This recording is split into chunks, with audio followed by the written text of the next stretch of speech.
ओम नमस्ते। आइए आज की चर्चा को प्रारंभ करते हैं। ऋग्वेद के 7वें मंडल का 32वें सूक्त का 26वां मंत्र। ओम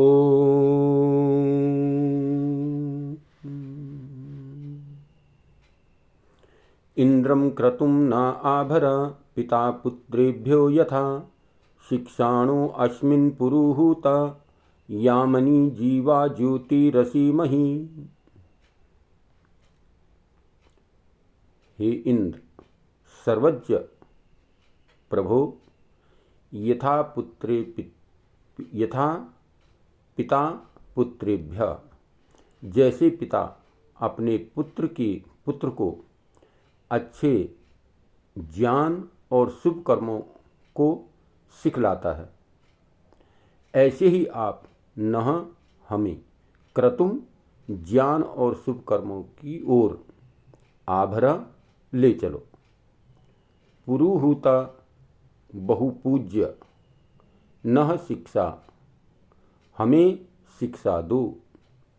अस्मिन यामनी इस जीवन यात्रा में, जीवा हम जीते हुए, ज्योति असीमहि आपकी दिव्य ज्योति को प्राप्त होवें। तो प्रार्थना है इसमें, हे सर्वशक्तिमान इंद्र, हमें ज्ञानी और उद्यमी बनाओ, हमें ज्ञान दो और उद्यमी पुरुषार्थी बनाओ। जैसे पिता पुत्रों को ज्ञानी और उद्योगी बनाता है, जैसे पिता अपने पुत्र को ज्ञान देकर, शिक्षा देकर, शिक्षण संस्थानों में भेज करके उसको ज्ञानी बनाता है और उद्योगी बनाता है, पुरुषार्थी बनाता है, परिश्रमी बनाता है, ऐसे ही हम भी आपके पुत्र ब्रह्मज्ञानी और सत्कर्मी बने, हम भी ज्ञान को प्राप्त करें हे प्रभु, और अच्छे कर्म, सत्य कर्म करने वाले बने, सुकर्म करने वाले बने, ऐसी हमारे को प्रेरणा कीजिए। हे भगवान, हम अपने जीवन काल में ही आपके कल्याणकारक ज्योति स्वरूप को प्राप्त होकर अपने दुर्लभ मनुष्य जन्म को सफल कर सकें। हे प्रभु, हम इस जीवन में ही, जो हमें मनुष्य जीवन इस समय मिला हुआ है, इस जीवन में ही आपके कल्याणकारक ज्योति स्वरूप को हम प्राप्त कर सके। जो हमारे लिए कल्याणकारक मार्ग है, आपका जो ज्योति स्वरूप तेज है, उसको हम प्राप्त कर सके। अपने इस दुर्लभ मनुष्य जन्म को बड़ा दुर्लभ कहा गया। संसार में जितनी सारी योनियां हैं, इन सब में सर्वश्रेष्ठ और सर्वोत्तम योनि मानव को कहा गया, क्योंकि मानव के अंदर विचार शक्ति है, उसको वह अपने कर्म, पिछले कर्मों का फल भी भोगता है और आगे के लिए नवीन कर्म भी करता है। तो इसलिए कहा है, इस दुर्लभ मनुष्य जन्म को हम सफल कर सकें, साकार कर सकें। हे दयामय परमात्मन, आपकी कृपा के बिना हम न ज्ञानी बन सकते हैं, न ही सुकर्मी।